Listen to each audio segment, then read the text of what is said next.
Isipin mo ito, Jerusalem 2,000 taon na ang nakalilipas. Mainit ang hangin, makipot ang mga daan, puno ng mga tindero at peregrino. Ang mga Romano ay nagbabantay sa mga kalsada, dala ang kanilang espada at kalasag. Sa gitna ng lahat ng ito, ang mga Hudyo ay sabik na naghihintay, hindi lamang ng kalayaan, kundi ng katuparan ng mga pangako ng Diyos. Sabi nila, darating ang isang Mesyas, isang hari, isang pinunong magbabalik ng dangal at magdadala ng kapayapaan. Pero, nang dumating si Jesus mula sa Nazareth, hindi iyon ang kanilang nakita. At hanggang ngayon, karamihan sa kanila ay hindi siya tinatanggap bilang Mesyas. Bakit kaya? Ano ang ugat ng hindi pagkakaintindihan?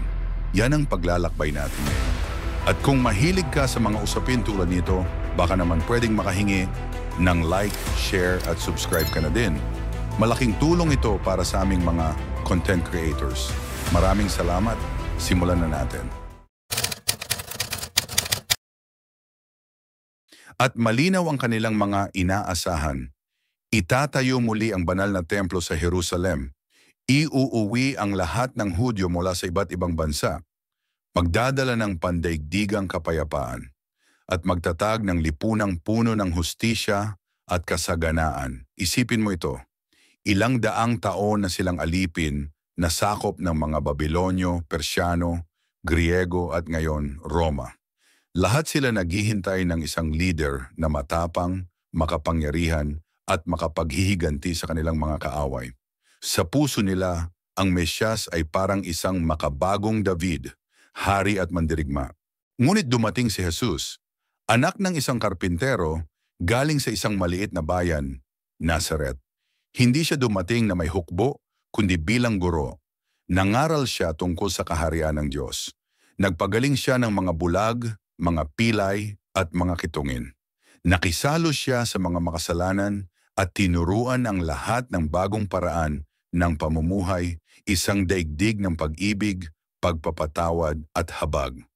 Para sa mga Kristiyano, ito ang malinaw na tanda. Siya ang katuparan ng mga propesya. Sa Isaias 53, may binanggit tungkol sa isang lingkod na magdurusa para sa kasalanan ng marami. At para sa kanila, si Jesus na yon. Ang kanyang kamatayan at muling pagkabuhay ay hindi kabiguan, kundi pinakamalaking tagumpay. Pero para sa mga Hudyo, hindi iyon sapat.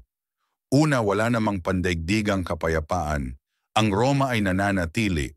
Ang templo ay hindi muling naitayo.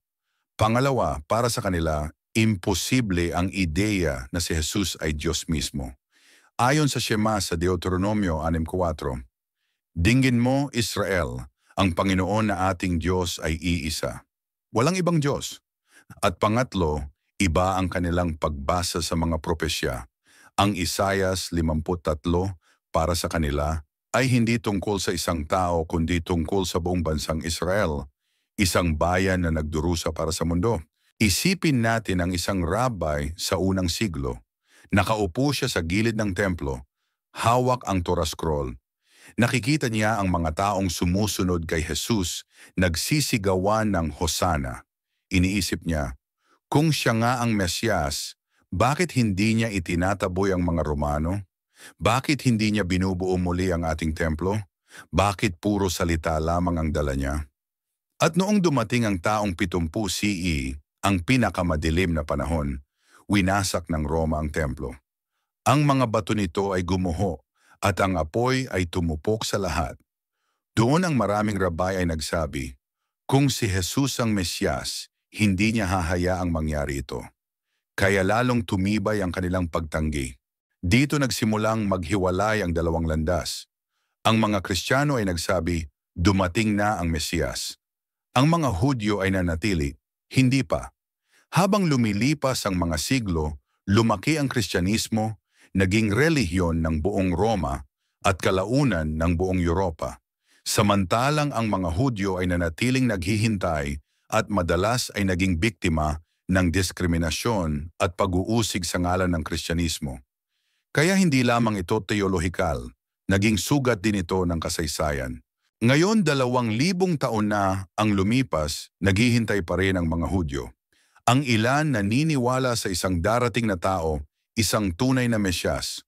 Ang iba naman naghihintay ng isang Messianic age, isang panahon kung kailan ang buong sangkatauhan ay makakaranas ng kapayapaan at katarungan.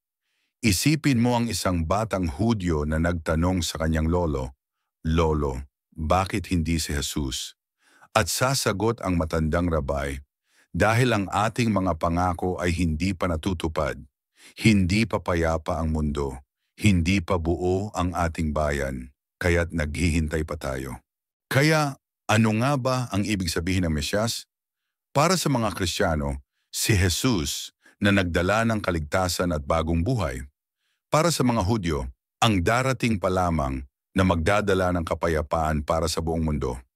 At kung titingnan, pareho silang naghahanap ng iisa, isang mas mabuting mundo. Siguro ang tanong ay hindi lang sino ang Mesyas, kundi paano tayo magiging bahagi ng liwanag.